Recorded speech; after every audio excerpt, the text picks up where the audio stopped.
Esiet sveicināti šajā vakarā.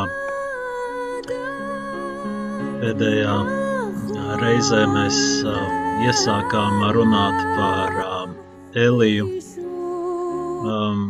Tā jāatvainojās, ka tiešraidi nevarēju šajā otrdienā izveidot sakarā ar citiem pasākumiem. Un šoreiz sagatavošu tādu ierakstu, lai turpinātu šo tēmu par Eliju. Un domāju, ka arī turpmāk sākšu gatavot ieraksta veidā, kas varbūt nedaudz atvieglos man dzīvi, bet, ja būs iespēja, arī otrdienas vakaros turpināšu. Bet februāra beigās, otrdienas vakaros man būs kursi, un tad līdz ar to visticamāk, ka vairāk vai mazāk formāciju turpināsim tādā veidā, ka es ielikšu ieraksta veidā. Un tad kādā no tikšanās reizēm arī varēsim pārunāt par to, ko esam dzirdējuši, vai kas ir izraisījis pārdomas. Un šajā reizē mēs turpināsim iesākto tēmu par Eliju. Un, ja iepriekšējās reizes bija tāds ievads diezgan vispārīgs arī par tiem apstākļiem, kādi bija, vai pagājušajā reizē pārdomājām, un uzdevām sev jautājumu, vai mums joprojām ir vajadzīgs šis vecais Dievs, kurš nācis cauri gadsimtiem, un vai izpratne nav novecojusi mūsu dzīvē, un vai mēs skrienot līdzi jaunajiem laikiem, mēs esam aizmirsuši par viņu. Tad šodien turpināsim uzlūkot Dievu Elija kontekstā, un mēs paskatīsimies uz tādu aspektu, lai vēlāk arī vieglāk būtu aptvert šo Elija darbību, kas ir greizsirdīgais Dievs, vai Dievs ir greizsirdīgs. Iesāksim šo tikšanās reizi ar nelielu lūkšanu Dieva Tēva, Dēla, Svētā gara vārdā. Āmen. Kungs, vadi mūs šajā vakarā, šajā brīdī, kad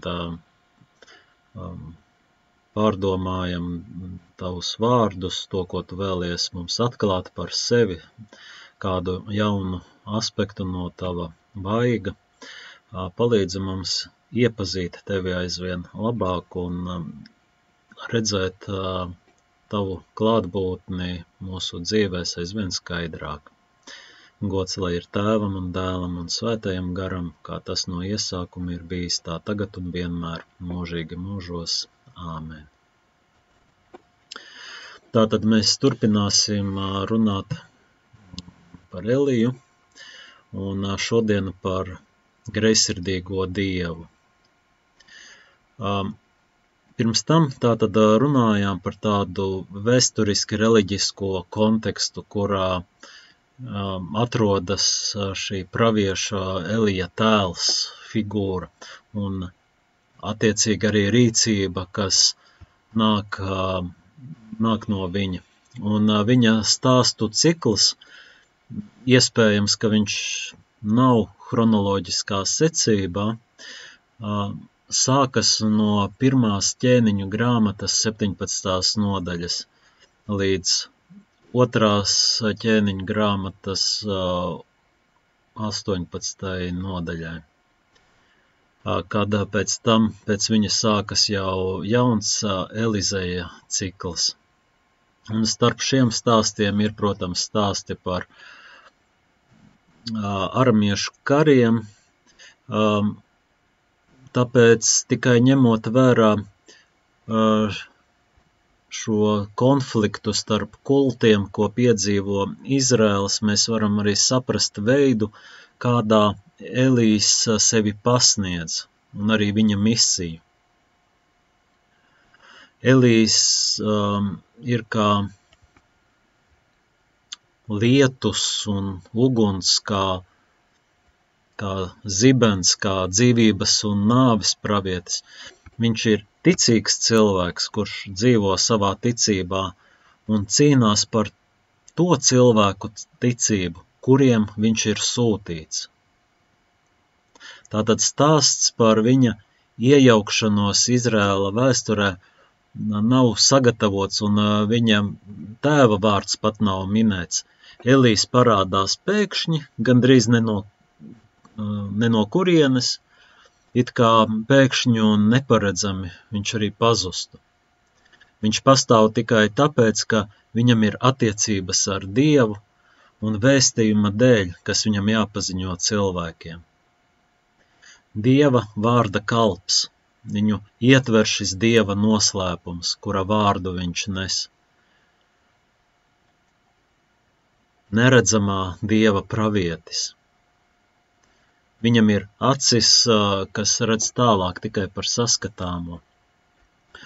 No otras puses, mēs varam arī paskatīties uz Elija vārdu, kas, kā jau esam pamanījuši, vecajā derībā vārdi izsaka jau šī cilvēka aicinājumu. Un ebreju Elijahu sastāv no vārda El, tas ir Dievs, un termina šī saīsinātā forma, kādā tiek rakstīts Dieva vārds, un kuru mēs varam lasīt kā Jahve. Un tad Elija vārds nozīmē Dievs ir Jahve. Dievs ir mans kungs, jo Dieva vārdu neizrunāja vecajā derībā, un līdz ar to viņa vārdu bieži vien aizvietoja vārdu kungs. Viņa vārds ir atmiņas starp derību, starp Dievu un cilvēkiem.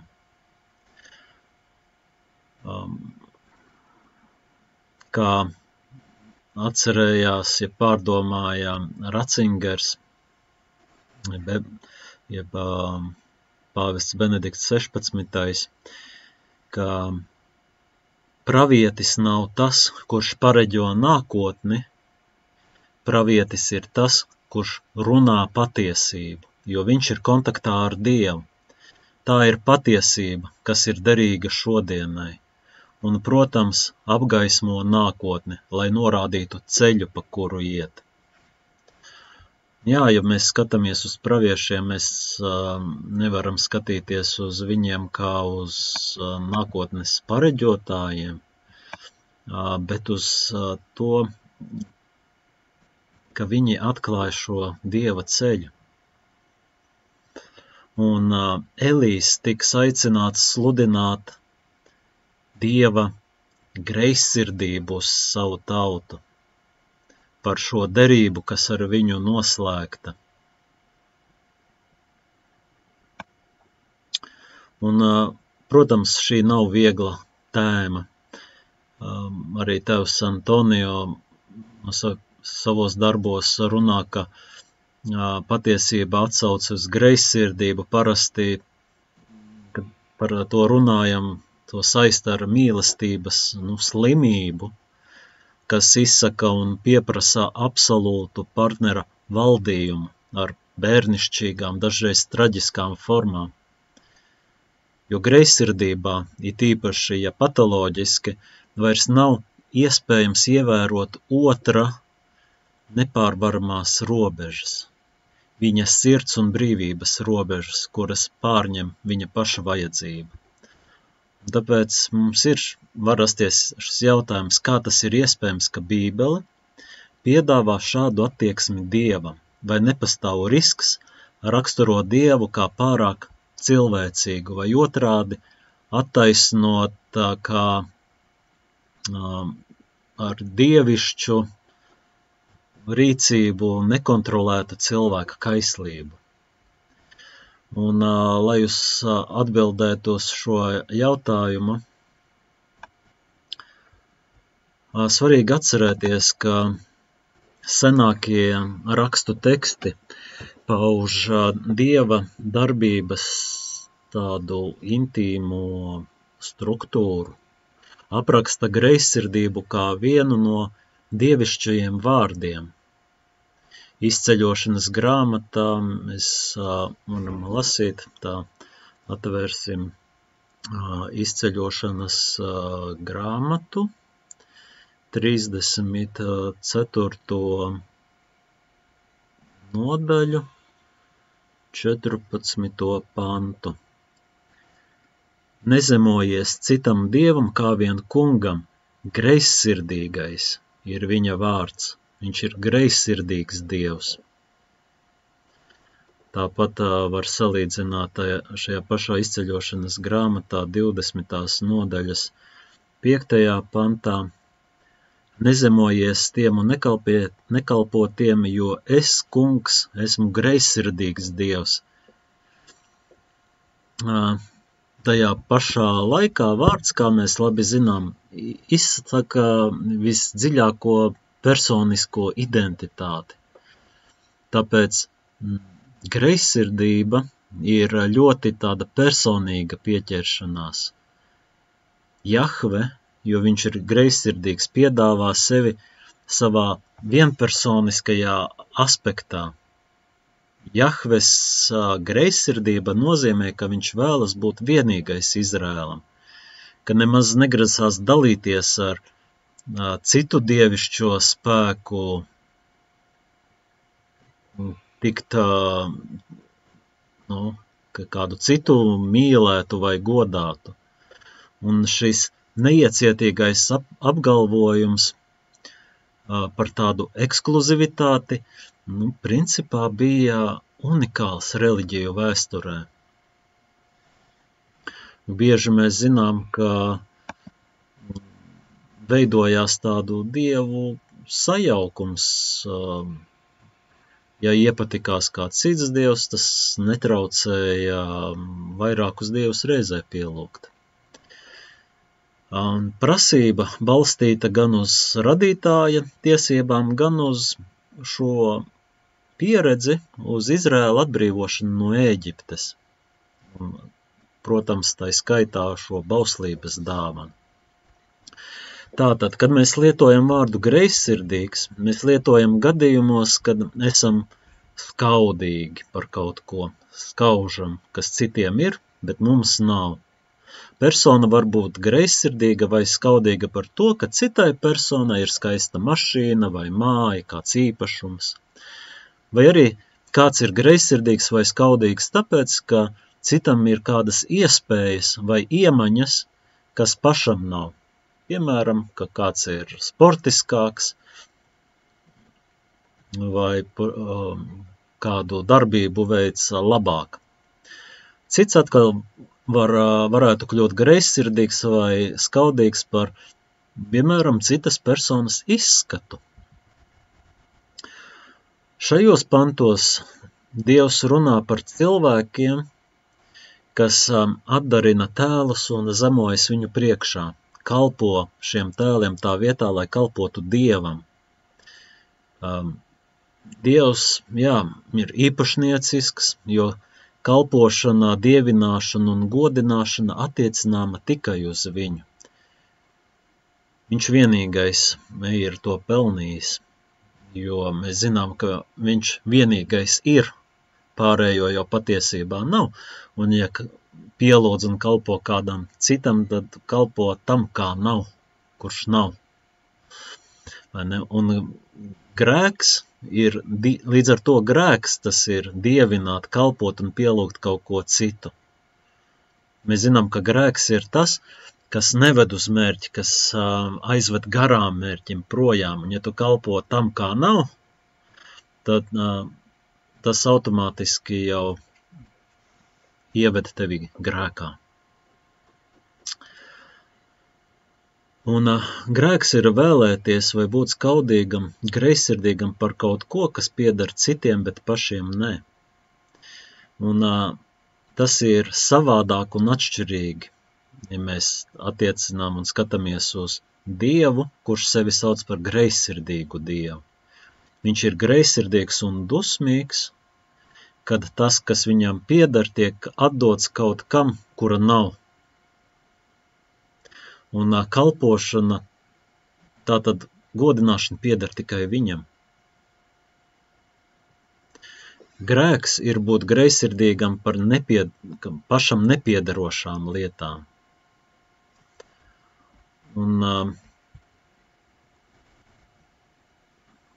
tas, kas attiecas uz Dievu, pieder tikai un vienīgi viņam. Un līdz ar to, no tāda aspekta skatoties, mēs varam saprast, ka viņam ir pilnīgas tiesības būt greizsirdīgam. Kaut gan mēs to raksturojam galam, varbūt neustram joprojām mums ienāk šajā jēdzienā šis negatīvisms iekšā. Tomēr, ja mēs runājam par greizsirdīgo Dievu, tad tas nozīmē un norāda tikai uz to, ka tas, ko daram vai veltam Dievam, tas ir tieši Dievam pienākošs, nevis kaut kam citam.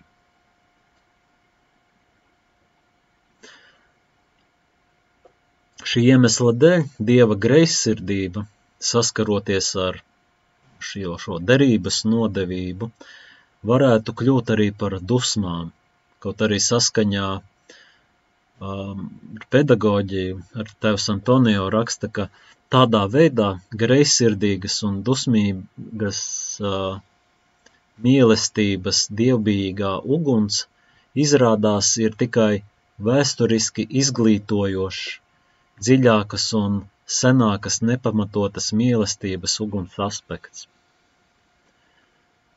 Tātad tas, ko mēs lasām, ka mēs lasām šo pedagoģisko aspektu, un tāpēc tas būs tāda pati greizsirdība uz Dievu, kas arī aizstāvēs Izraēli, kad citas tautas apspiedīs viņu, kā Dievs saka, manas dvēseles mīlestību. Tāpēc Elijam, praviešu tēvam, būs uzdevums mēģināt izteikt savā personā to, kāda greizsirdība kungam ir pret cilvēkiem, kā arī to, kādai greizsirdībai cilvēkam vajadzētu būt pret Dievu un visu to, kas ir viņa. Ja? Tātad mēs nerunājam tikai par to, ka Dievs ir greizsirdīgs, viņam pienāktos, bet to, ka arī mums jābūt šādai Dieva greizsirdībai. Mums ar to būtu jādzīvo. Ar vārdiem, klusēšanu, rīcību pravietis ir aicināts iemiesot šo mīlestības derību, kas ir cietusi nodevībā, bet kas ir dedzīga.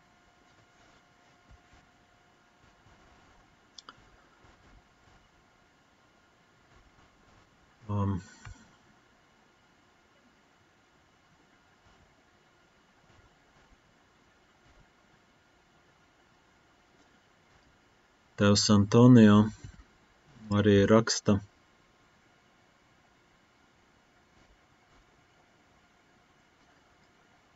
savā ziņā Elijs rezumē tēmu, ko vēlāk attīstīs citi pravieši. Parādīt, kā Dieva greizsirdība darbojas cilvēkā, arvien vairāk definējot šo inkarnācijas attīstības, asimilācijas un tuvības procesu starp abiem derības partneriem. Ja, tātad mēs redzēsim to, kā šī greizsirdības tēma vai tas, ko apzīmē šī greizsirdība, kā viņa attīstās un kā tas ved un norāda uz Jēzus iemiesošanos pēc tam pasaules vēsturē un Jēzus ienākšanu mūsu personīgajā dzīvē, mūsu sirdī.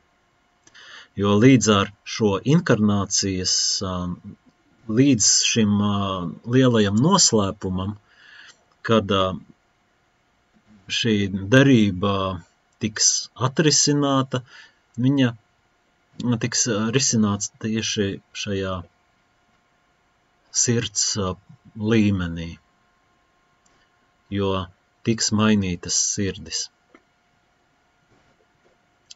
Kā zināms, greizsirdība ir emocija, lai gan dažādos laika posmos un izpausmēs, viņa ir sastopama visā cilvēces laikā, izpaužas jau bērnībā, kad bērns jūt, ka vecāku uzmanība vairs nav pietiekami pievērsta tikai viņam, to mēs savās ģimenēs vai no savas bērnības varam labi atcerēties, vai piemēram, kā vienīgajam bērnam ģimenē nāk klāt vēl viens vai vairāki brāļi un māsas. Tāpat greizsirdība var izpausties arī draudzībā, īpaši jaunībā, attiecībās ar draugu vai draudzeni, un kad ir sajūta, ka ir zaudēta, zināma ekskluzivitāte, ka griba, lai priekš tā otra cilvēka tu būtu vienīgais, bet tādā veidā cenšoties tā kā otru nedaudz varbūt vai ierobežota, bet vismaz ir tā neapmierinātība, ka otrs neizvēlās tikai tevi vienīgo.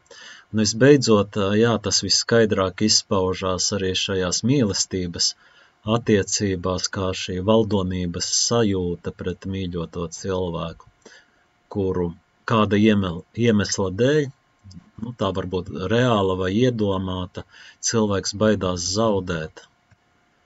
Līdz pat tam, ka var aizliegt un uzspiest uzvedību otram cilvēkam, savam partnerim, ar ko es arī savu laiku esmu saskāries no savas puses, un līdz ar to es spēju iedomāties, un domājot par greizsirdību, līdz ar to šie negatīvie aspekti man bieži vien nāk līdzi.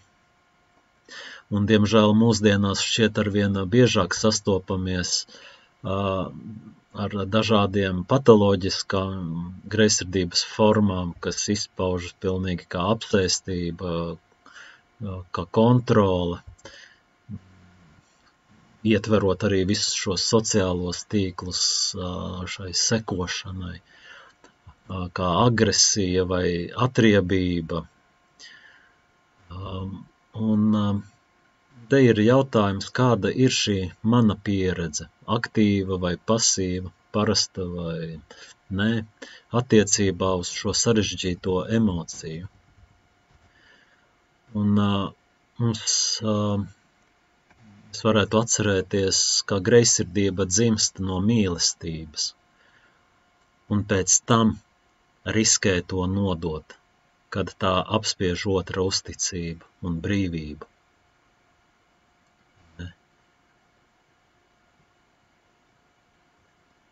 Liekas, šī doma mani arī piesaista, liek visu laiku pārdomāt to, cik nemanāms ir tā robeža, ko mēs varam pārkāpt, lai iejauktos otra brīvībā un sāktu viņu apspiest. Un tās sakne patiesībā ir dziļa trausluma un broces sajūta, kas ir šī mīlestības piesaukšana. Tāpēc pati sakne var, un tā ir jāatsaucas uz to mūsu greizsirdību, mazu vai lielu, bet šai Dieva greizsirdībai viņa patiesībā mums dod citu formu, atgādina to, cik mēs esam mīlēti. Tajā pašā laikā Dieva greizsirdība zina, kā nosargāt mūsu visdārgāko cieņu katra cilvēka sirdī. Dieva greizsirdība ir tā, kas neierobežo, kas nav valdonīga. viņa tiek izdzīvota sevī, paliekot tajā pašā laikā saglabājot šo atvērtību un cerību uz to, ka pie viņa atgriežamies. Un cik atšķirīgi būtu, ja jauns cilvēks, vīrs vai sieva, tēvs vai māti izjustu šo greizsirdību kā savas izvēles orientieri un sargu. Izpratne, ka tikai šī mīlestība audzina līdz attiecību ar otru dziļumiem, jo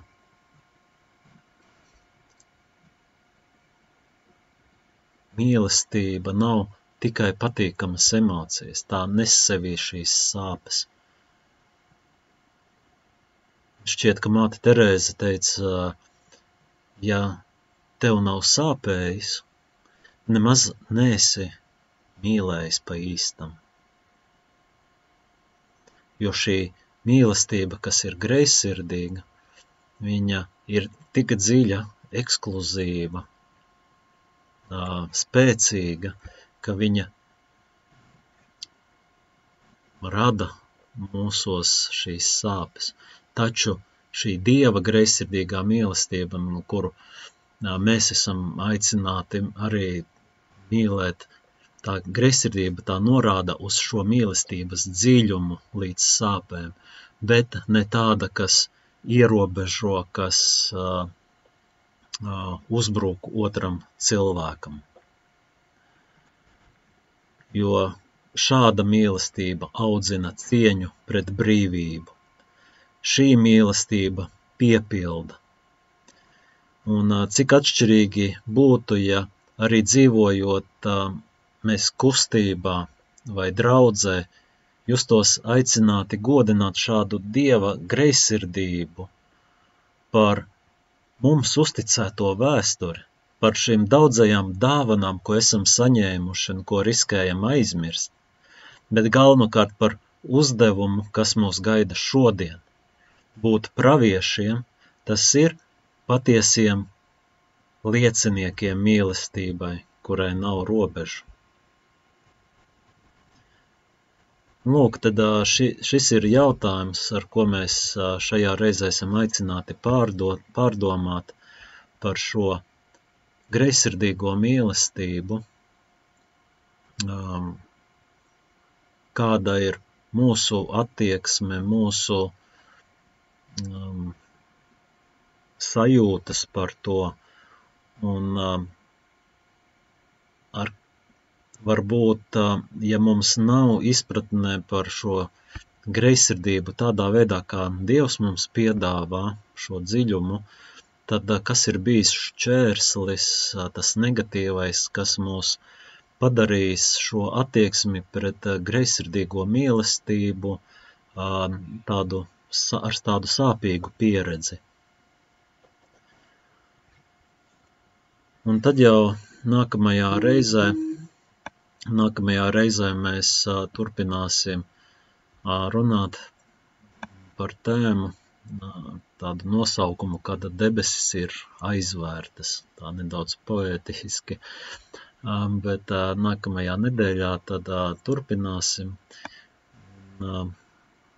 Šodien tad no jums atvados un tiksimies jau pēc kāda brīža.